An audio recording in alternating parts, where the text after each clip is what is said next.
Fjala sot. Parat.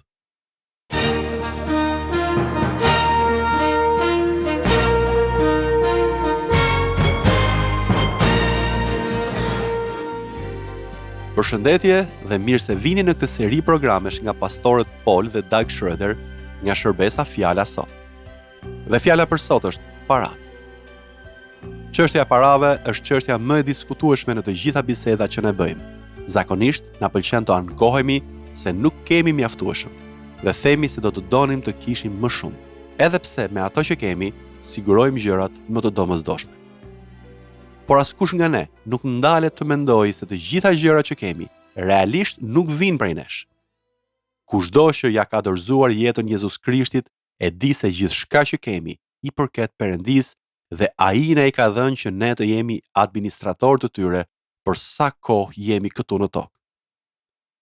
Ju ftojmë të mos e humbisni programin e radhës të Fjala sot, që sjell një këndvështrim të ri mbi parat. Të jeni të sigurt se mënyra se si ju i shihni ato dhe gjithçka që zotëroni do të ndryshojë plotësisht dhe në të njëjtën kohë edhe jeta juaj do të ndryshojë.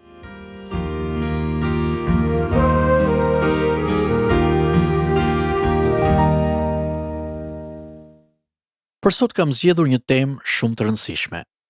Do të flas për parat. Jam i sigurt se kjo temë tërheq vëmendjen e të gjithëve. E dini, ne fillojmë të mendojmë për parat më personalisht se sa për gjithçka tjetër. Unë kam parë njerëz që ja kanë dhënë jetën e tyre Zotit, kanë pagzuar fëmijët e tyre, i kanë ofruar Perëndis talentet dhe aftësitë e tyre, por kur fillon të flasësh për parat, thonë, prit një minutë, kjo bisedë ka filluar të bëhet personale. Ti po flet për diçka që më përket mua. Unë mendoj se është shumë e rëndësishme që ta ndiqni këtë program, sepse do ta ndryshojë jetën tuaj. Ju garantoj për këtë.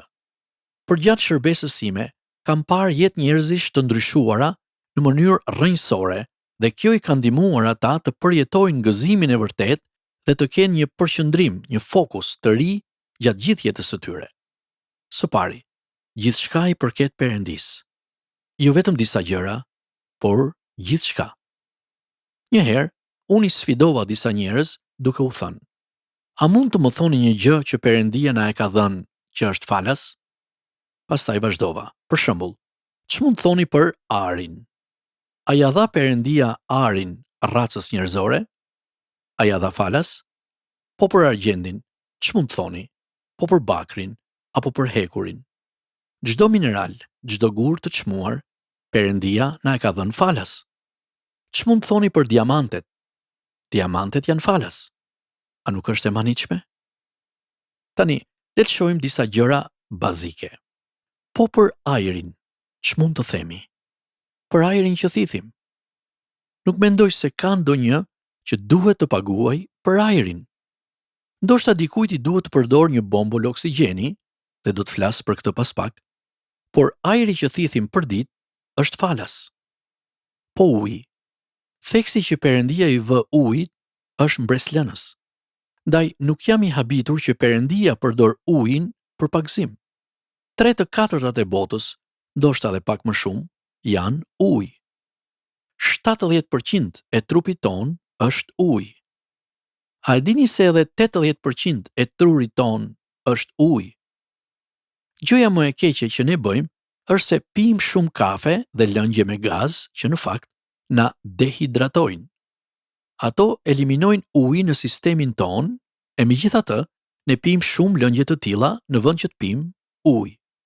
Nuk dua të flas shumë për këto gjëra sot, por ajo që dua të them është se uji është falas. Ka ujë në kupën qiellore, ka ujë në re kur bie shi, ka ujë në liqene, në oqeane, në tokë. Unë kam parë shpella që dikur kanë qenë lumej. Le të shohim disa ushqime. Merrni çdo frut, çdo perime apo çdo qenie të gjallë që ju vjen në mendje. Për shembull, a e keni paguar Perëndin për bananet? Ato rriten falas. Çdo frut që ekziston na është dhënë nga Perëndia. Ç'mund të thoni për xhamin e makinës? Ai bëhet nga silikoni dhe nga rëra, apo jo? A e dini se gjitha këto na janë dhënë falas? Po ashtu hekuri, alumini e çdo lloj metali. Po lëkura. ajo vjen nga kafshë të ndryshme, apo jo?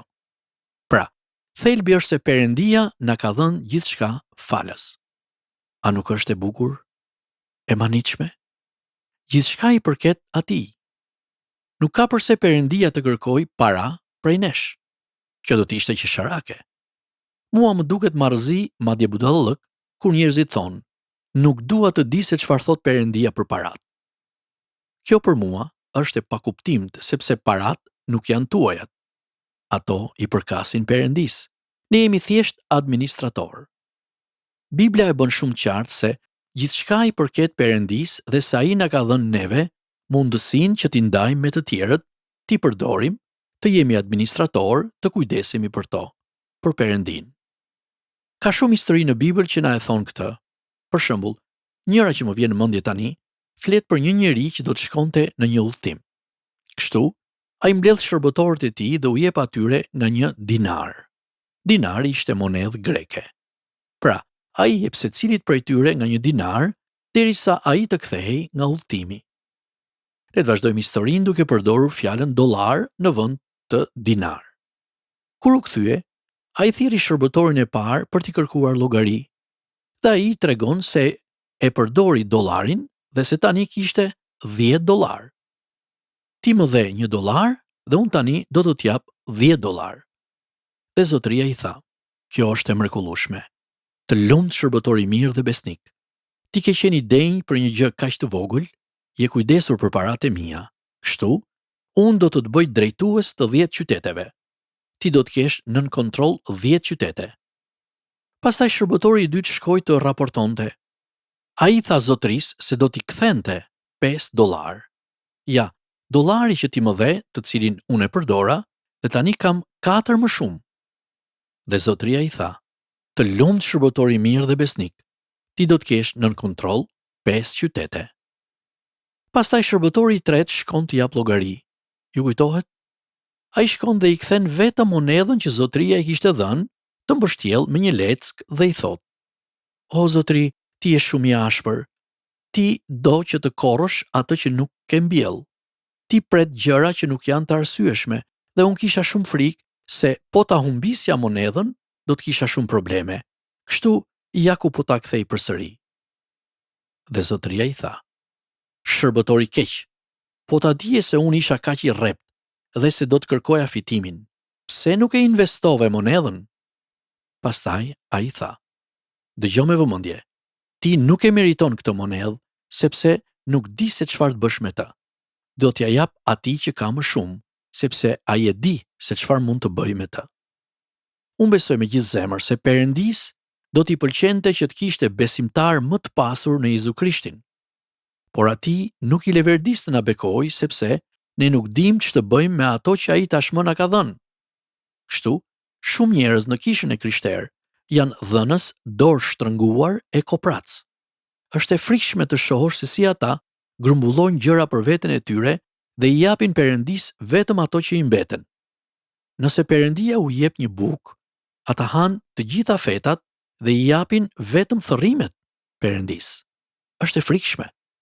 Mendoni për shembull për një prind që ka një fëmijë të vogël dhe ky i kërkon $2 për Krishtlindje. Ndoshta është një fëmijë 6 apo 7 vjeç. Prindi e pyet: "Për çfarë të duhen këto para?" Dhe fëmia i thot: "Është surprizë." Kur vjen Krishtlindja, prindi hap një dhuratë të vogël. Është një gjë fare e vogël që ai ndoshta nuk do ta përdor kurrë, por i thot fëmijës: "O sa e bukur, është e mrekullueshme." Dhe fëmia lumturohet sa më s'ka. Çfarë kuptimi ka kjo? Pavarësisht se dhuratën e keni bler me paratë tuaja, ju i tregoni fëmijës se e vlerësoni dhe ai ndihet i lumtur që ju ka dhuruar diçka me shumë dashuri. Kjo është dashuria. Në këtë mënyrë, Perëndia na lejon t'i shprehim dashurinë. Dhe ai thot se do të na jap një gëzim të jashtëzakonshëm. Mua më vjen shumë keq për çdo që është dorë shtrënguar, sepse ai kurrë nuk do ta përjetoj këtë lloj gëzimi. Perëndia u jep gëzim atyre që e duan dhe e vën atë të parin. Është një bekim shumë i madh. Kështu, Perëndia na lejon që ne të ndjejmë se po bëjmë diçka për të. A nuk është e manitshme? Perëndia që zotron gjithçka, Perëndia që është i gjithë pushtetshëm na thot: "Më jepni mua dhe unë do t'ju jap gëzimin e të dhënit. Ju do të gëzoni shumë, sepse më keni kënaqur mua." Dhe tek Malakia 3 vargu 10, libri i fundit i dhjetës së vjetër, Perëndia thot: "Sillni gjithë të dhjetat në shtëpinë e thesarit që të ketë ushqim në shtëpinë time, dhe pastaj më vini në provë për këtë gjë. Thot Zoti i ushtrive, nëse unë nuk do t'i hap pragjet e qiellit dhe nuk do të derdh mbi ju aq shumë bekim, sa nuk do të keni vend të mjaftueshëm ku ta shtini." Perëndia thot: "Më vini në provë." Ai na fton ta bëjmë këtë sot. Jepini atij në mënyrë sakrifikuese dhe shikoni se çfarë do të ndodhë. Shikoni se si ai do t'ju bekojë, se si ai do të hap pragjet e qiellit dhe do të derdh bekimet e tij mbi ju.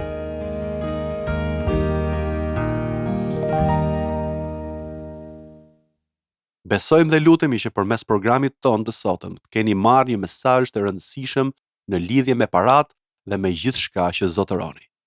Perëndia është ai që ka siguruar gjithçka për ne, dhe ne jemi thjesht administratorë të tyre.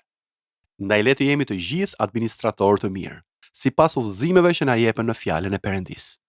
Ai premton se do të hap pragjet e qiellit për bijtë e tij dhe do ta bekojë jetën e tyre në mënyrë të jashtëzakonshme nëse ne e vëmë ato të parin në jetën tonë.